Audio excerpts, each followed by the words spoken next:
Very good evening to you and welcome to the last live match being streamed today at Tulin Plaza, Tulin Pool Arena, Kitale Town, Western Kenya, where the best players from Kenya, Uganda and Tanzania, 128 in number, are gathered for the Tawi Open Pool Championship. This is the round of last 32 between Collins Kiri of Kenya taking on one of Uganda's finest in Hazard Lukoma. They are racing to 5 for a place in the round of last 16, which happens tomorrow, Sunday. And yes, it is Hazard up in attack. He wants to cut the yellow ball very sharply, and very sharply he does cut it. The white ball is just slice, just safe. Round of last 16 starts tomorrow afternoon as Hazard now goes 1 up. Once again, it is a race to 5. The prize bracket starts at the round of last 16, therefore these guys are playing for the money.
Nataka njeka chite mkutano na sichelewe.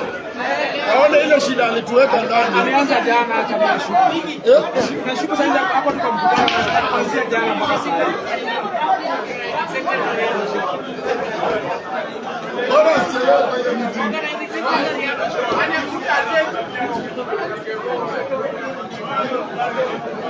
Shida kwa refu hata mwezi na faulu. Sifanye tu hata ni faulu. Sema kamera hata imezima mzee. Kwani wetu jamaa.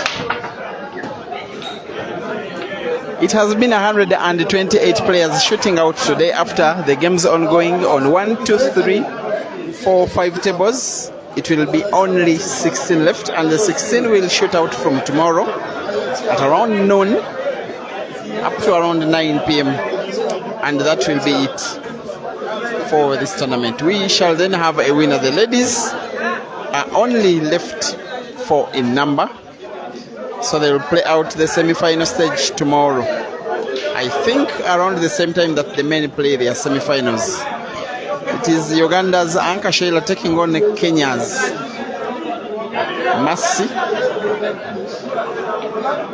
in one semi-final. Then the other semi-final is an all-Ugandan affair between Rita Nimusima and Juliet Namuhanga, happening tomorrow. But for now, Hazard, the guy who calls himself the Truth, playing with a lot of energy, moving around the table, around the place, and playing with the skill and really entertaining the fans. Like I've been telling you, these players are very well known here. Their playing style. They've always been watched online on this page many a times when they play in comps in Uganda and money matches and other tournaments. And yet here they are live at the venue. Some tourist attractions of some kind in Kitale. Hazard will want to play back spin here, drawing the white ball backwards but in right side motion near the center pocket on the right, just like that.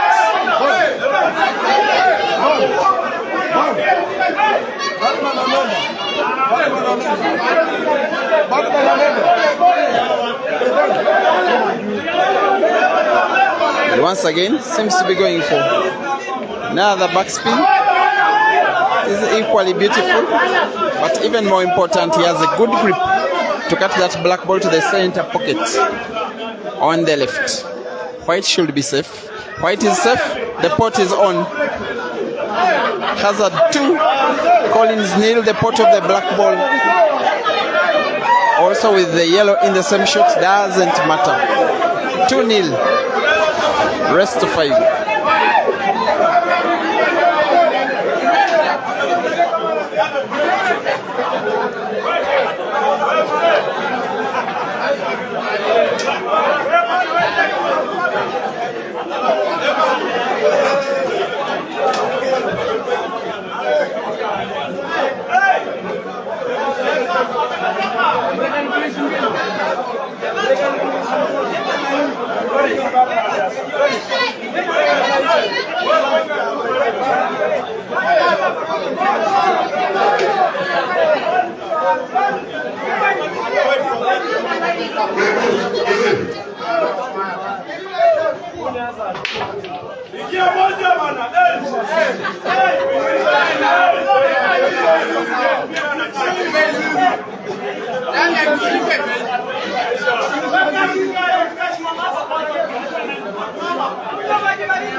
Just checked, another of the Ugandans, Lawrence Sengonge, is through to the round of last 16. He will be involved in the tournament tomorrow. It seems only one of the Ugandans is out of the tournament at this stage.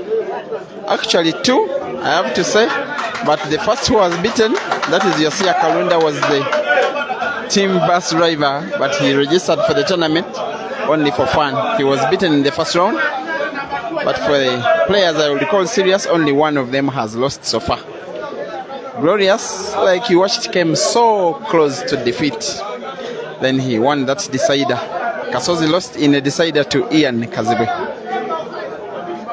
The rest have been winning, and many of the wins have been just a little bit comfortable. The round of last 16 on the Uganda lineup includes Kenneth Odong and Lawrence Sengonge and Rashid Wagaba and Glorious Senyonjo and Ian Kaziwe. The other 2 are on table. One of them, you are watching him and is leading.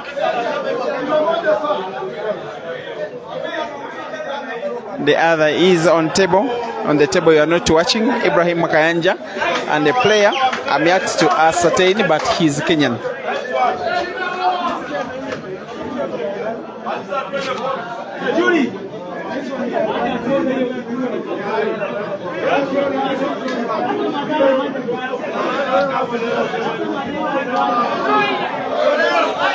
And I've also been made to learn that in his game, Ibrahim Kayanja is leading 1-0 against his opponent. I apologize for not yet having established his name, but I know he's Kenyan.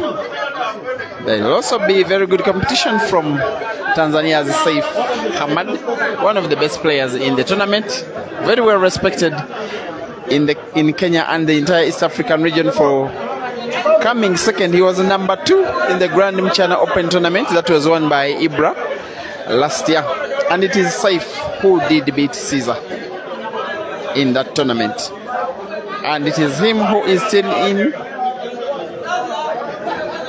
and is already in the round of last 16. And maybe it is him who is the biggest threat to the Ugandans.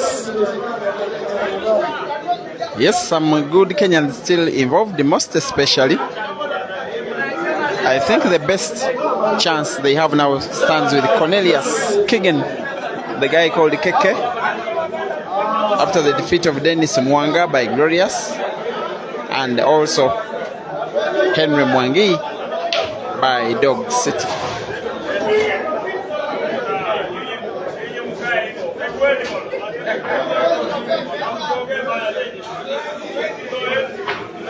Princess Bushra, the Ibrahim you are talking over, I think is Kayanja.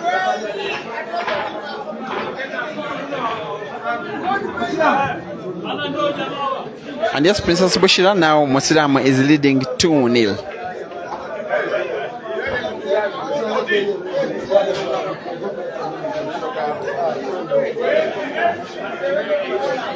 He will have some kind of problem hazard negotiating these three reds, especially the one closest to the white ball.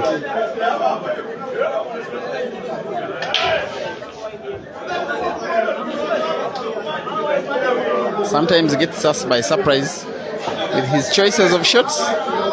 This may be another surprise. I think he wants to play a big top spin such that white ball follows the red, which he will pot to the center pocket, and white ball follows to the direction to guide him to pot the other red to the bottom left corner pocket, and does so brilliantly, and he gets one Kenyan clapping for him, saying you wanna to means you are killing us, you guy. There we go. The Ugandans are clearly entertaining Kitale Town. Hazard 3, Collins 0.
All right, at least Collins now has 2 shots in hand.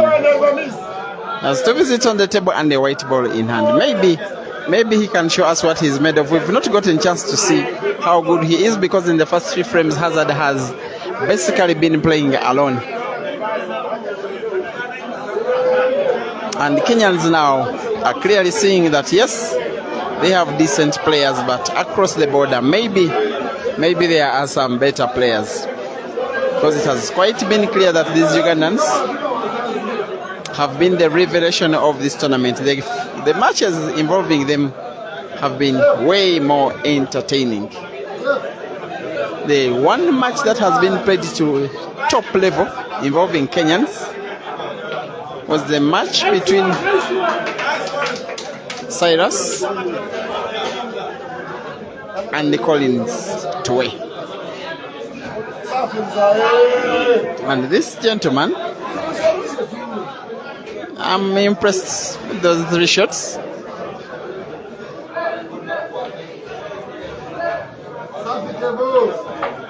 Yes, he can actually queue, but he must queue and finish. If he doesn't, he has already seen 3 times in 3 games what his opponent can do.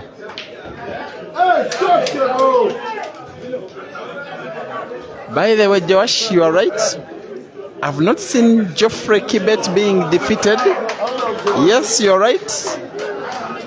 Geoffrey Kibet is still in the tournament. The guy nicknamed KK, the guy who reached the quarterfinals of the end of year pool championship of the Pool Association of Uganda in Uganda. He actually drew with Ibra Sejemba and lost only on speed pool penalties.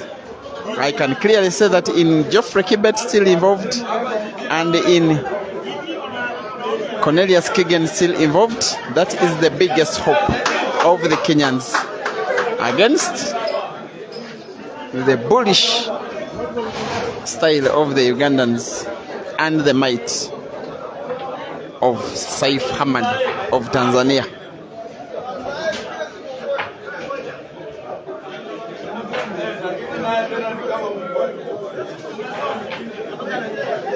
And I'm so sure I've not yet seen the fixture for the last 16, that if the Ugandans make it up to around 7, because Hazard is leading, Ibrahim Kanja is leading, maybe 6, maybe 7 in the round of last 16, most likely many of them will be facing off against each other.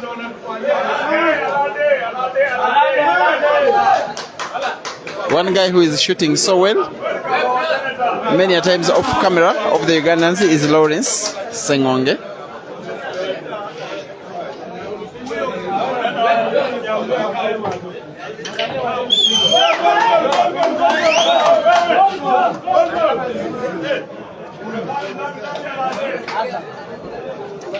Yes, the sponsor of the tournament has arrived to watch the last bit of action involving Ugandans, Senator Alan Chesang. After this black, maybe I'll just show him to you. Yes, the black is not sunk in, but here is Alan Chesang, our sponsor. The guy in that navy blue suit, the senator of this region. With whom he's standing is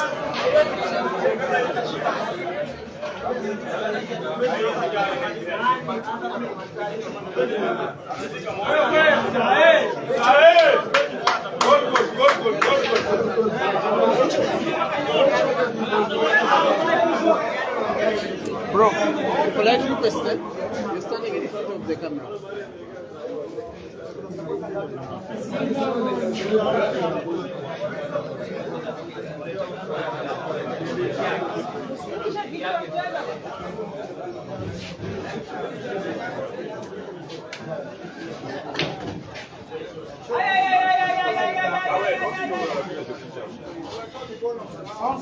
With one free shot, if it is an effective free shot, you think that Hazard will still even this frame away from the jaws of Colin.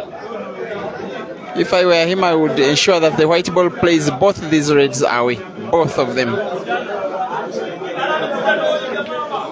He plays away one of them, but gets a good white ball to play connection. The shot is very thoughtful and accurate. He will have to be careful with the white ball not potting the black, and very careful.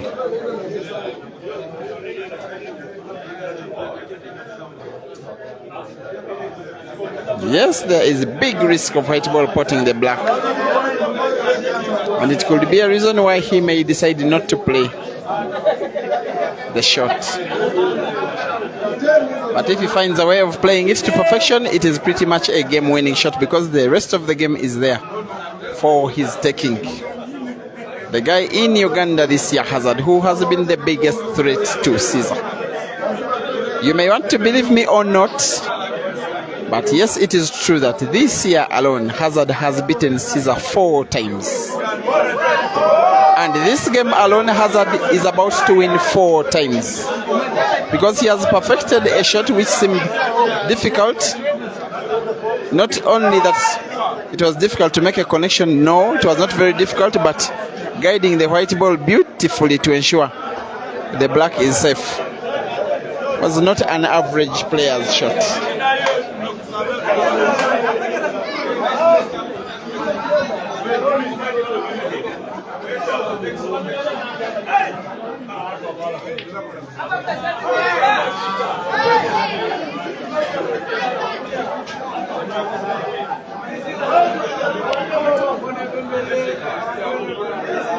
While the sponsor is supporting, of course, his home guy, the Kenyan, he is all smiles with the entertainment he's finding in this Ugandan. Hazard, who is about to go now 4-0 up. Hazard 4, Collins 0. Rest to 5.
Jenga.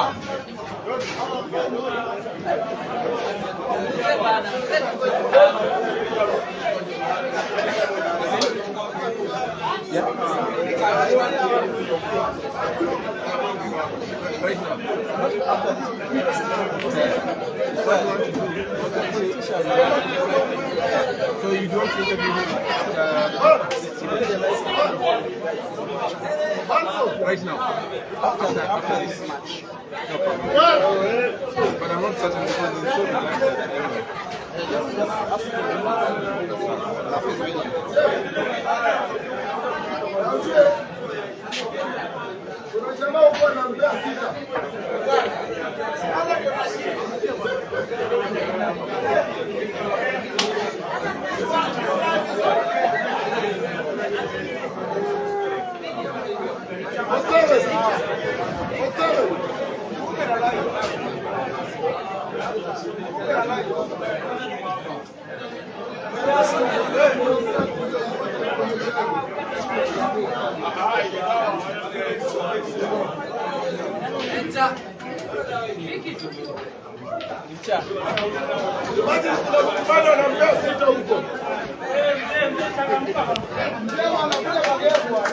Yes, from the neutral perspective, I just want this man, Collins, maybe to win one frame. Because these guys like Hazard are guys he normally watches when they are playing in battles and routine tournaments hundreds of miles away from here and across one border in Kampala. He would be very glad to win a frame of him. He will probably crop out that game and have it to his status. The only problem is that Hazard is still as serious as when he first played this match at 0-0. Fortunately for Collins, Hazard avails another opportunity.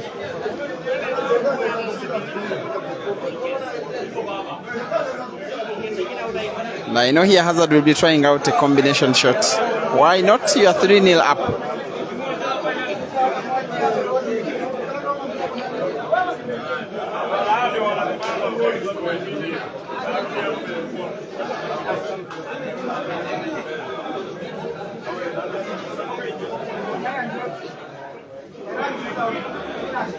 Yes, just been having a brief communication with the Senator Alan Chesang. He says he will have some minutes on this live stream, just speaking to, but tomorrow, not today. I'll also have a chance to treat him to what in Uganda we call Oluseke. Oluseke Yeah. Oloseke. Any Ugandan will tell you what it means, but if I interview him, I'll treat him to Oloseke. Thank you for watching, my good friend Brian Loto Kiptalam. You say you will deal with those Ugandan friends of yours. I wish you good luck. By the way, Loto now is the third of the Kenyans whom I expect to give the hardest time to both Saif, the Tanzanian, and the Ugandan players, who I still insist are bullying the Kenyan players. And fans, actually the fans at times just look on and cheer and support these shots, like that one.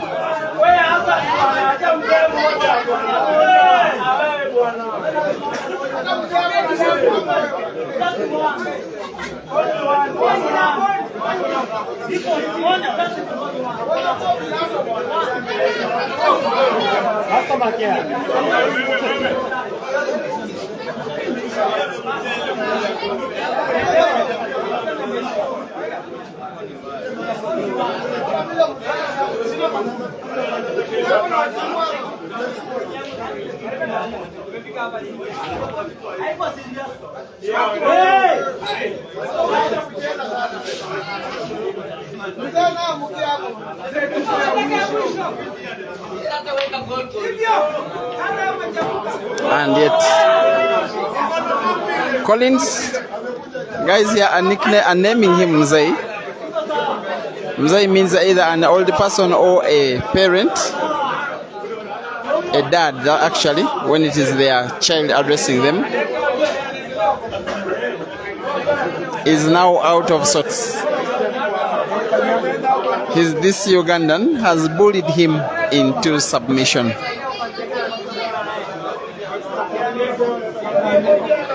This one will most likely be the clearing frame of this match. Look at the white ball. Wonderful. And now the crowd is only looking when they start even to cheer Hazard, who takes down Mzai Collins 5-0 in very, very, very entertaining and convincing manner. There is a match between Ian coming up, but I don't know, I'm quite sad.